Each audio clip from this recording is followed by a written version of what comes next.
જોગણીમાં મિત્રો આજે ધૂળેટીની મજા પછી આપણે સીધા સરેડામાં કીડિયારું પૂરવા આવી ગયા છીએ। ચાલો શરૂ કરીએ સેવા કામ।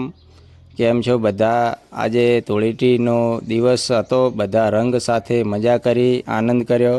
પણ હવે સાંજના સમયે આપણે સીધા આવી ગયા છીએ સરેડામાં। મિત્રો તમે વિડીયામાં ડાયરેક્ટ જોઈ શકો છો, અહીંયા કીડિયારું પૂરવાનું કામ ચાલુ છે। આજે રજાનો દિવસ હતો એટલે વિચાર્યું કે થોડો સમય કાઢીને કીડિયારું પૂરી દઈએ। આ વિડીયો બનાવવાનું એક જ કારણ છે આપણું કે આ સેવા કામ જોઈને બીજા લોકો પણ આપણું આ કામ જોઈને 4-5 લોકો પણ પોતાના વિસ્તારમાં સેવા શરૂ કરે તો એ જ અમારી સૌથી મોટી જીત છે। મિત્રો આપણે કોઈ મોટી સંસ્થા નથી, કોઈ મોટી જાહેરાત નથી, ફક્ત દિલમાં ઈચ્છા છે સેવા કરવાની।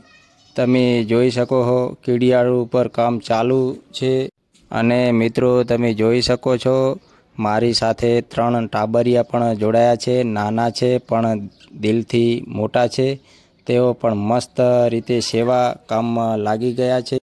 તો મિત્રો આજ સાચી ખુશી છે મિત્રો, જ્યારે નાના બાળકો પણ સેવા માટે આગળ આવે।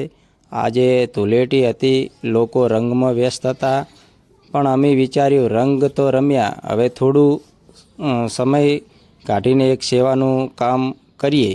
મિત્રો જીવનમાં મજા કરવી જરૂરી છે, પણ સાથે સાથે સેવા માટે કંઈક કરવું એ પણ એટલું જરૂરી છે। આ કીડિયારું પૂરવાથી રસ્તો સારો થશે, આસપાસની જગ્યા સુધરશે અને લોકોને સરળતાથી મળશે।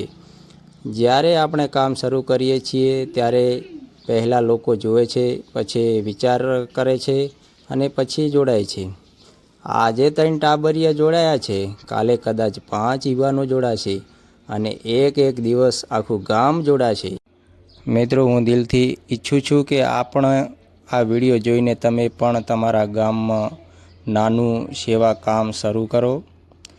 કોઈની રાહ ના જુઓ, કોઈ આવશે અને કરશે એવો વિચાર છોડો।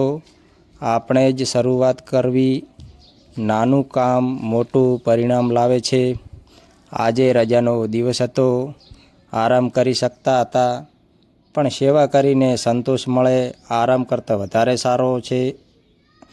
મિત્રો જો તમને આવું સેવા કાર્ય ગમે તો લાઈક કરજો, કોમેન્ટમાં જય જોગણીમાં લખજો અને ખાસ કરીને વિડીયો શેર કરજો। અને આ મિત્રો તમે જોઈ શકો છો કે અમારા ટાબરિયા પણ કેવા કીડિયારું પૂરી રહ્યા છે મસ્ત રીતે।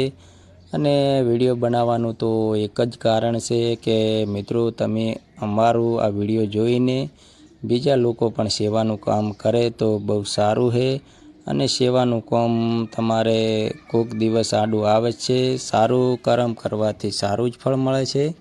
તો મિત્રો તમે શું વિચારો છો? તો તમે કાલથી જ આપણે સેવાનું કામ ચાલુ કરી નાખો, કારણ કે સેવા એક એવી છે કે ગમે ત્યારે તમને કોઈ બી થાય તો સેવા એક આડી આવે છે।